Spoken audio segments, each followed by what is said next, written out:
Okay. Can you see the slides? Dekha slide? Yes, sir. So the Yes, subject sir. name is data structures and algorithms. See, right? And the overview of the unit is the code is this D6151649, and the level of this unit is level 5, and the credit value of this unit is 15. Right? So basically there are 4 learning outcomes that you are going to learn. के सिक्छ त यो course पढिसके पछाडि भन्ने कुरा हो यो. So there are 4 learning outcomes. The first learning outcome is examine abstract data types. See, this is very important thing. I mean, you throughout the course we will talk about ADT every time. So that is called abstract data type. Right? Abstract data type को कुरा गर्छौं हामी. So we will examine the abstract data type, concrete data structures and algorithms. So basically we'll talk about these two things, right? Abstract data type and concrete data structure and algorithms. So you need to be able to examine ADT and concrete data structures, right? Course bharíमा. Specify abstract data types and algorithms in a formal notation. See, you could be able to specify the ADTs, right? Abstract data type लाई तिमीले specify गर्न सक्छौ, and the algorithms as well. You could be able to specify the algorithms in some formal notation. मैले यहाँ detail पनि राखेको छु. I'll come to those slides as well. And then you could be able to implement, see, this is very important thing, implement complex data structure and algorithm. So whatever we learn throughout the course, you should be able to implement the things. Implement गर्नुपर्छ प्रोग्राममा है. You could be able to implement all of these things programmatically. प्रोग्राममा implement गर्नुपर्छ. And then assess the effectiveness of data structure and algorithm. So you could be able to assess the effectiveness. Effectiveness measure गर्छौं हामी. So for every algorithm, we will measure the effectiveness of the algorithms, and you should be able to assess the effectiveness of those algorithms. है अब के हो effectiveness, how will we measure? We'll talk about those things later on. हामी आउँछौं सबै कुरामा. So one by one हेरौं. The first learning outcome is the examine abstract data type, or in short we call it as ADT, concrete data structures and algorithms. See, so ADT specification ADT with formal notation. So you will try to specify the abstract data type with some formal notations. Right? You learn about those things, and you will also learn about the data structure, something like array, sets, stack, queue, list, tree, and then other some of the types of the tree, passive tree or recursive tree and all those things, active tree. So array को बारेमा हामी हेर्छौं. Normally array त हामीलाई थाहा छँदै छ. And then stack, queue, list, tree, graph पनि हेर्छौं हामी, and we will implement all of these things. है हामी यसलाई implement पनि गर्छौं. Implement गर्छौं every data structure लाई will implement the different operations लाई हामी implement गर्छौं. We'll also talk about different algorithms types, such as recursive algorithm, backtracking, dynamic, divide and conquer, branch and bound, greedy algorithm, randomized, brute force. So these are the different types of algorithm. We'll talk about those things as well. अनि हामीले अरु different algorithmहरु हेर्छौं. Something like sorting. Sort भनेको बुझ्छ नि हैन? So if some numbers are given to you, then you can sort them in ascending order or in descending order. Or if some name of your friends are given to you, then you can sort them in alphabetical order, or in anti-alphabetical order. I mean sorting गर्ने भन्छौं नि, to arrange in some sequence हो sorting भनेको. I will talk about those algorithms. Insertion sort, quick merge, heap sort, bucket selection, and we will talk about these algorithms, right? And we'll also talk about the searching, not the sorting, searching your time. Searching भनेको चाहिँ like given a sequence of numbers or something, you can search for a particular number. हैन कुनै एउटा नम्बरलाई अथवा कुनै एउटा भ्यालुलाई तिमीले search गर्न सक्छौ. And it can be done in various ways. है. So there are different algorithms like linear search, binary search tree, and so many things. है. अनि हामी will talk about these things and we'll also implement these things. है. अनि हामी चाहिँ traveling salesman problem भन्छौँ. And we'll talk about the problem as well. हैन जस्तै traveling salesman problem भनेको कस्तो हुन्छ भन्दाखेरि there will be a person who travels in different places to sell some items, right? Some goods, हैन different places मा उले सामान बेच्नलाई उ ट्राभल गर्छ भनेदेखि जस्तै उलाई चाहिँ different location मा ट्राभल गर्नुपर्ने छ. How can he travel so that the traveling distance will be minimum भन्ने कुराहरु हो के traveling salesman problem भनेको चाहिँ. So उलाई चाहिँ बानेश्वर, कोटेश्वर र चाहिँ तीन कुनैमा उलाई सामान बेच्नु पर्ने छ, तीन ठाउँमा ट्राभल गर्नु छ भने you will try to find the shortest path to cover all of these places, हैन त्यस्तो कुराहरु छ. We'll talk about all of these things. मैले normally अहिले learning outcome को कुरा मात्रै गरिराखेको हो. In second learning outcome, it means specify abstract data types and algorithms in a formal notation. See, so you should be able to apply the notation, something like specify ADTs using formal notations. है जस्तै abstract syntax notation भनेर भन्छौँ हामी.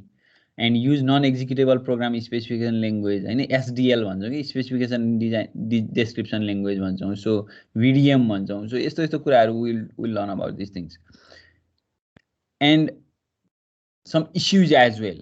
For example, complexity in software development, design patterns, parallelism, interface, encapsulation, information hiding, efficiency. So we'll talk about these issues as well.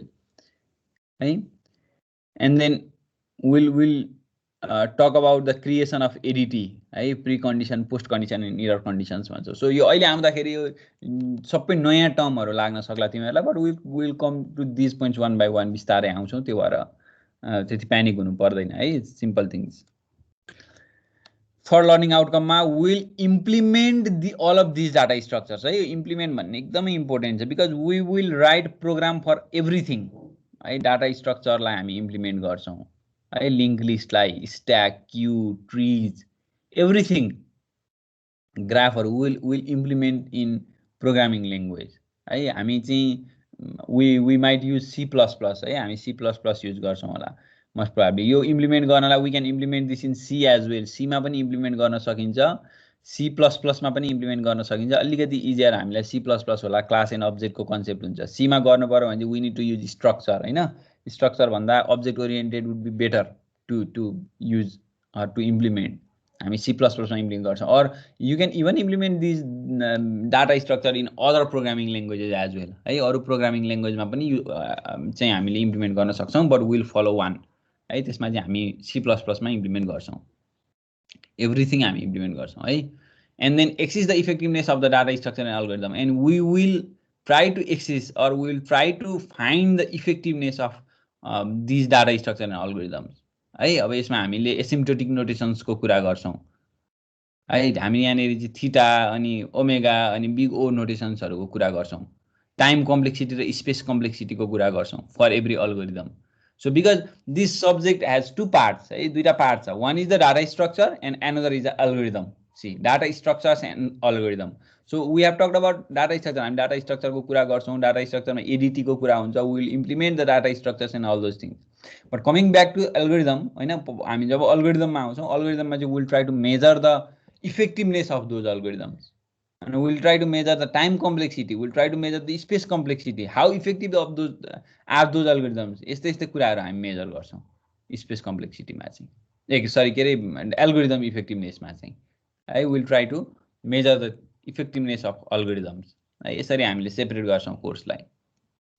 This is all about the learning outcome 4 मा सिक्ने कुराहरु भयो. हामी हेर्दै जान्छौं यो सबै. अब यहाँ मैले केही रिसोर्सेसहरु टेक्स्ट बुकहरुको रिसोर्सहरु राख्दिएको छु हैन, which might help you to understand the subject more detail, हैन more detail मा बुझ्न सकिन्छ. But in the meantime I'll share you the slides as well that I'll refer throughout my course, हैन मैले क्लासमा रिफर गर्ने अथवा मैले प्रिपेयर गरेको स्लाइड्स पनि तिमीहरुलाई शेयर गर्छु मैले, हैन त्यसमा पनि धेरै कुराहरु छ. And we will implement everything side by side है. हामी सँगसँगै तिमीले मैले गर्छु, तिमीले सँगसँगै तिमीले इम्प्लिमेन्ट गर्छौ एभ्रीथिङ लाई.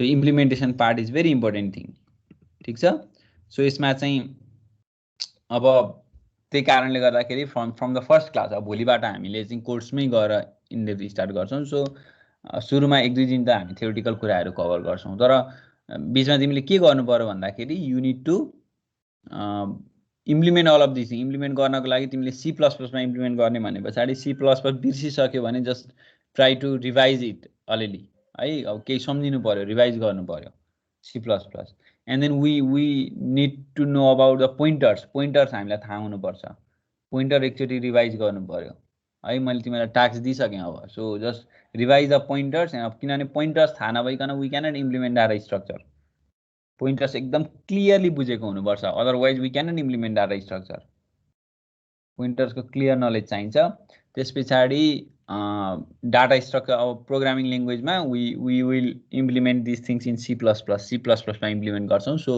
C++को बेसिक कन्सेप्ट एटलिस्ट हामी क्लास कसरी बनाउने अब्जेक्ट कसरी क्रिएट गर्ने what is class and object यो कुराहरू चाहिँ बुझ्नु पर्यो है अब C# पनि पढिसकेको छ भने त त्यति धेरै गाह्रो त नहोला but you need to understand this things है दिज आर द प्रिरिक्विजिट अब तिमीले हेर्नुपर्ने कुरा आफूले जान्नुपर्ने कुराहरू हो है यो चाहिँ मैले भनेको ठिक छ ल अब कुराहरू यही हो है अब बेसिकल्ली अब हामी अब आजैबाट कोर्स चाहिँ सुरु नगरौँ विल स्टार्ट फ्रम टुमरो आज मैले बेसिक इन्ट्रोडक्सनहरू दिएँ के पढ्छौँ हामी भन्ने कुराहरू कसरी पढ्छौँ भन्ने कुराहरू अब तिमीहरूलाई अलिकति मैले टास्क पनि दिएँ अनि अर्को कुरा चाहिँ तिमीले क्लासमा आउँदा अब तिम्रो कम्प्युटरमा C++को कम्पाइलर एउटा हुनु पर्यो बिकज विल डु टुगेदर सँगसँगै गर्छौँ हामी म यहाँ जे इम्प्लिमेन्ट गर्छु यु डु देयर कुनै कुनै कुरा तिमीलाई म टास्क दिन सक्छु मैले इम्प्लिमेन्ट नगरिकन यु डु भनेर अनि म चाहिँ त्यो एभ्रीको असाइनमेन्ट्सहरू आई ल्याब रिपोर्ट चाहिँ म हेर्छु सबैको फेरि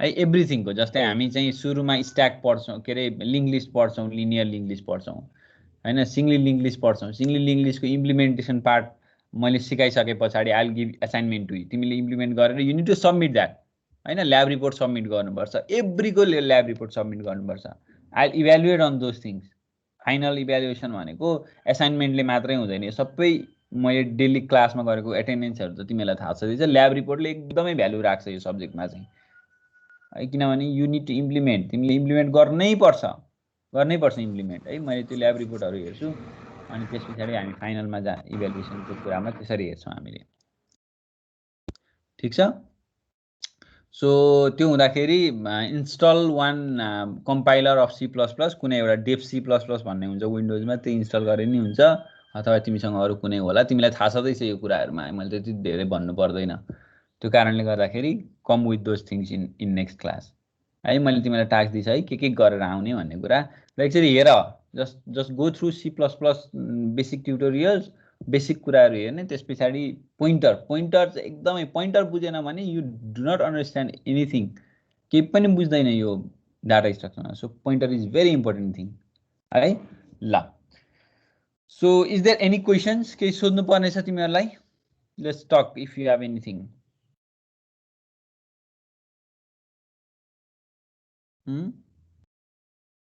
इज देयर एनिथिङ केही छ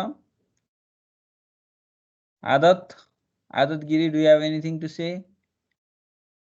छैन सर हो ठिक छ धेरैजना नयाँ देखिराखेको छु सो सबैजना सेक्सन आईबाटै हो is there any one who are from different section पहिला योभन्दा अगाडि आई भन्दा बाहेकको सेक्सनबाट आउने कोही छ भने यसो unmute your mic and just give your introduction please सबत साम्बा सबत हो सर अनि कुन सेक्सन थियो योभन्दा अगाडि सेक्सन आई नै हो मैले पढाएको तिमीलाई पहिला सेकेन्ड सेममा पढ्नु भएको त सर ए हो र मलाई नामै याद भएन तिमीले ल ठिक छ पुरै क्लास लिएको थियो लिएको थिएँ ल ठिक छ okay fine so is there any new अरू कोही छ सबै सेक्सन आईबाटै रहेछ ल ठिक छ विशाल बिसी यस सर कुन सेक्सन तिम्रो योभन्दा अगाडि म आई नै थिएँ सर आई नै हो ठिक छ सेक्सन आईको त प्रोग्रामिङ पढ्यो क्या हो ल ठिक छ ओके ल ठिक छ है. So if you do not have any question, so let's end today's class. हामीले बेसिक इन्ट्रोडक्टरी क्लास मात्रै गऱ्यौँ आज हामीले है. आज लर्निङ आउटकमहरू हामी के पढ्छौँ भन्ने कुराहरू हेऱ्यौँ र हामीलाई के चाहिन्छ त्यो पढ्नुभन्दा अगाडि what you need to understand or what you need to have knowledge of भनेर हामीले हेऱ्यौँ. सो अब यसमा खास तिमीहरूको क्वेसन केही रहन्छ. Let's end today's class and will start from tomorrow है. कोर्समै गएर हामी भोलिबाट स्टार्ट गर्छौँ. ठिक छ? Okay, sir. Thank you all of you. Thank you, sir. Sir Thank you.